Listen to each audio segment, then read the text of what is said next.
Jerome Powell rugged us yesterday to 89,000 again. We were able to make it back up to 91K and we're holding pretty strong. Is there going to be more upside or more downside? Let's find out. Welcome back to Flex Candle, where we read the candles and flex the moves. Right now it's about 6:20 p.m. Eastern time and the price of Bitcoin is currently at 91,125. And before we start with the top-down analysis, I want to go over this winning trade I gave yesterday. I gave you guys a head and shoulder pattern on the 15-minute chart. I said that we lost this 200 moving average and we were not able to close candles above it. We should short this, and the measured move to this head and shoulder was pretty much at 89,500. Not only did we hit that, but we actually went as low as 89,260. So congratulations on whoever took that trade. This is a big win for the Flex Candle community. All right, now let's start off with the weekly chart here, and pretty much we're still trying to stay above this 80 moving average. We still have 3 days and 4 hours before this closes. My goal right now is just for the weekly to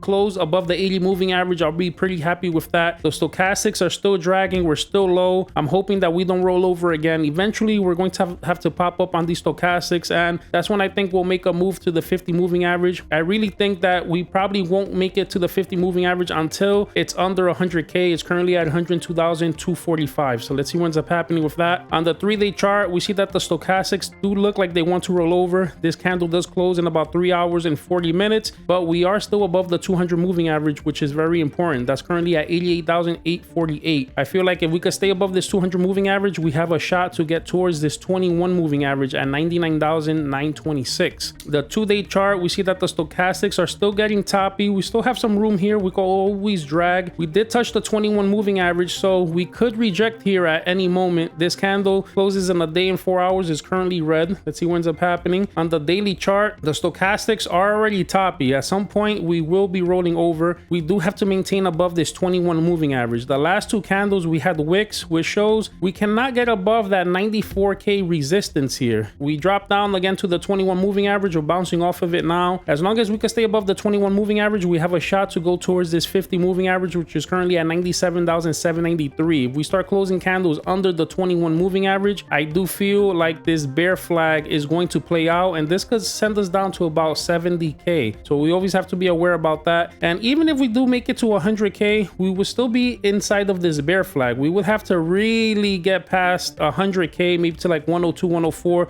to negate this bear flag. So always keep that in mind. Now, the other time frames, like the 22-hour time frame, we see that we are rolling over. We do have bearish divergence on the stochastics RSI. We lost the 21 moving average here briefly. That's not looking good. The 12-hour also looks like it wants to roll over. 10-hour is still on the way down here. We're fighting to stay above the 21 moving average. 8-hour chart, stochastics still need to reset. We lost it also, the 21 moving average. Now we're trying to get above it. Another 3 hours and 40 minutes before that candle closes. That's going to be an important candle there. Now on the 4-hour chart, the stochastics look good. We look reset. We got below the 21 moving average. We're trying to make a break above it at the moment. We're still currently below it. It's at 91,325, about $100 and something short from there. If we could close this candle in the next 3 hours and 40 minutes above the 21 moving average, then we could possibly make a run towards the 200 moving average again at 92,562. We tried to pierce the 200 moving average various times, but as you can see with these wicks and this red candle, we just don't have the strength to get above it. If we ever start closing a few candles above this 200 moving average, that will give us the strength to continue going up and possibly make that move towards 98K, 100K. Now on the 1-hour chart, the stochastics are starting to get a little toppy. We see some rejections here with this wick off the 50 moving average, which shows